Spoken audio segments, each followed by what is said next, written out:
தந்தை, மகன், தூய ஆவியாரின் பெயராலே ஆமென். முதல் வாசகம்.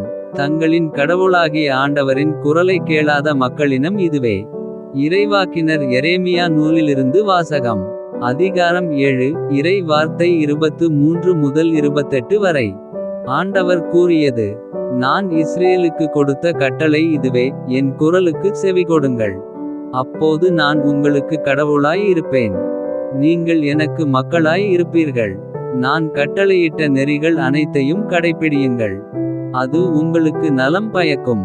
அவர்களோ செவிசாய்க்கவும் இல்லை, கவனிக்கவும் இல்லை. பிடிவாத குணமுடைய அவர்களின் தீய உள்ளத்தின் திட்டப்படி நடந்தார்கள், முன்னோக்கிச் செல்வதற்குப் பதில் பின்னோக்கிச் சென்றார்கள்.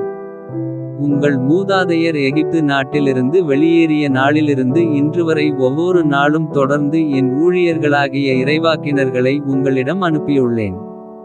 அவர்களோ எனக்கு செவிசாய்க்கவில்லை, கவனிக்கவில்லை. முரட்டு பிடிவாதம் கொண்டு தங்கள் மூதாதையரை விட அதிக தீச்செயல் செய்தனர். நீ அவர்களிடம் இச்சொற்களை எல்லாம் கூறுவாய், அவர்களோ உனக்கு செவிசாய்க்க மாட்டார்கள். நீ அவர்களை அழைப்பாய், அவர்களோ உனக்கு பதில் தரமாட்டார்கள். தங்களின் கடவுளாகிய ஆண்டவரின் குரலை கேளாத, அவர் தண்டித்தும் திருந்தாத இனம் இதுவே என அவர்களிடம் சொல். உண்மை அழிந்து போயிற்று, அது அவர்கள் வாயிலிருந்து அகன்று போயிற்று. இது ஆண்டவரின் அருள்வாக்கு. பதிலுரை பாடல்.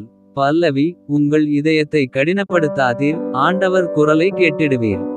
வாருங்கள், ஆண்டவரைப் புகழ்ந்து பாடுங்கள், நமது மீட்பின் பாறையை போற்றி ஆர்ப்பரியுங்கள்.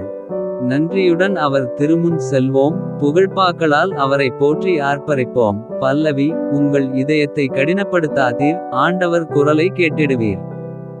வாருங்கள், தாழ்பணிந்து அவரை தொழுவோம், நம்மை உருவாக்கிய ஆண்டவர் முன் முழந்தாளிடுவோம். அவரே நம் கடவுள், நாமோ அவரது மேய்ச்சலின் மக்கள், நாம் அவர் பேணிக்காக்கும் ஆடுகள். பல்லவி. உங்கள் இதயத்தை கடினப்படுத்தாதீர், ஆண்டவர் குரலை கேட்டிடுவீர்.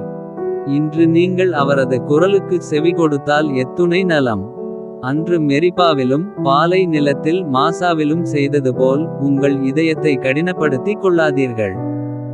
அங்கே உங்கள் மூதாதையர் என்னை சோதித்தனர், என் செயல்களை கண்டிருந்தும் என்னை சோதித்து பார்த்தனர். பல்லவி. உங்கள் இதயத்தை கடினப்படுத்தாதீர், ஆண்டவர் குரலை கேட்டிடுவீர். நற்செய்திக்கு முன் வசனம்.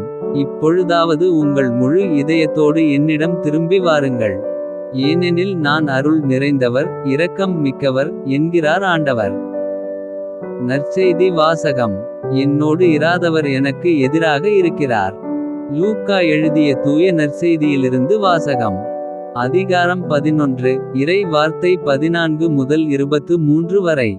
ஒரு நாள் இயேசு பேச்சிழந்த ஒருவரிடமிருந்து பேயை ஓட்டினார். பேய் வெளியேறவே பேச்சற்ற அவர் பேசினார். கூட்டத்தினர் வியந்து நின்றனர்.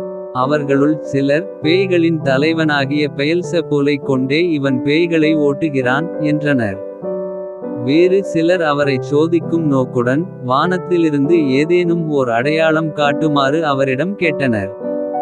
இயேசு அவர்களுடைய சிந்தனைகளை அறிந்து அவர்களிடம் கூறியது: தனக்கு எதிராக தானே பிளவுபடும் எந்த அரசும் பாழாய்ப்போகும். அவ்வாறே பிளவுபடும் வீடும் விழுந்துவிடும். சாத்தானும் தனக்கு எதிராக தானே பிளவுபட்டு போனால் அவனது அரசு எப்படி நிலைத்து நிற்கும்? பெயல்செபூலை கொண்டு நான் பேய்களை ஓட்டுகிறேன் என்கிறீர்களே.